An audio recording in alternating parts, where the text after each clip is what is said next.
Hello everybody, welcome back to my channel. Today I'm going to show you guys how to make some egg stew. Then I'm going to show you how to cook simple white rice to have with your egg stew. So egg stew, it's not a very difficult stew to make. You just need you need egg, tomatoes, and yeah.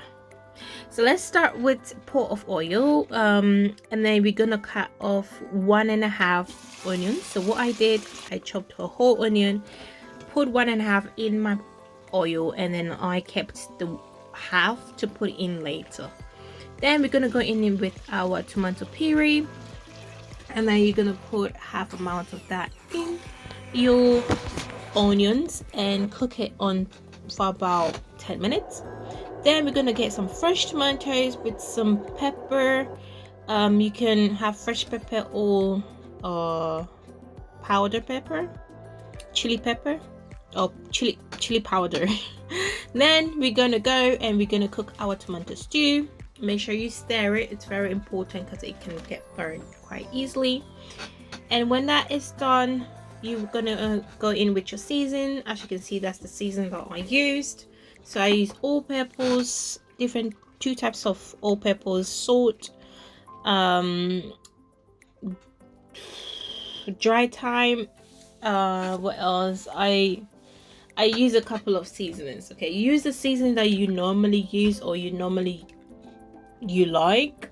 But yeah. And then we're gonna go ahead and crack our eggs. And then, so with my eggs, they were quite small. The small size eggs, it wasn't the large. I wish I had large eggs, but yeah.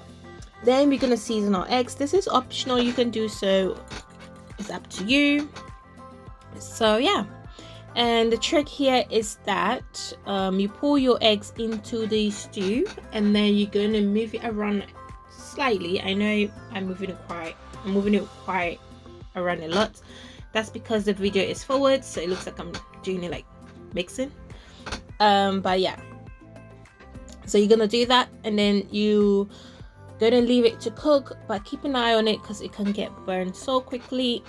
So yeah, leave it to cook and don't stir it more often. And that's how you make garden egg stew.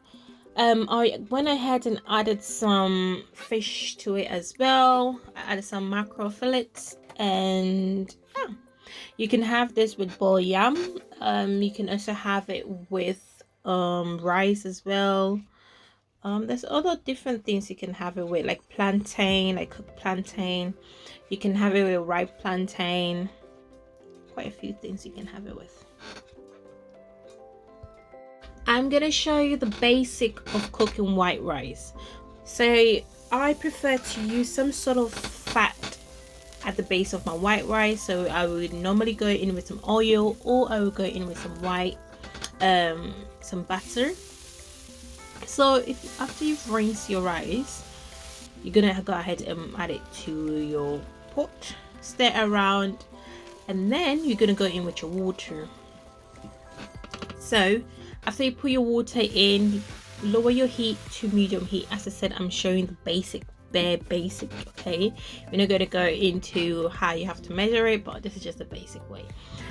And then you're going to go in with some salt and an all-purpose. I love to use all-purpose when cooking rice because it just gives the extra good kick with your rice. But then you don't have to, you can just go ahead and use only salt.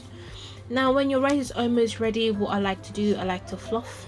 I like calling it fluffing, but I don't know. This is just when you scrape the surface around, and then you leave it so the surface can actually cook a little bit more better.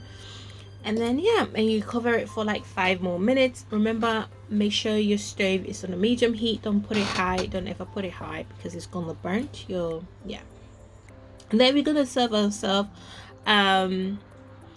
Yeah, so you're gonna get some rice, and then you're gonna go in with your stew.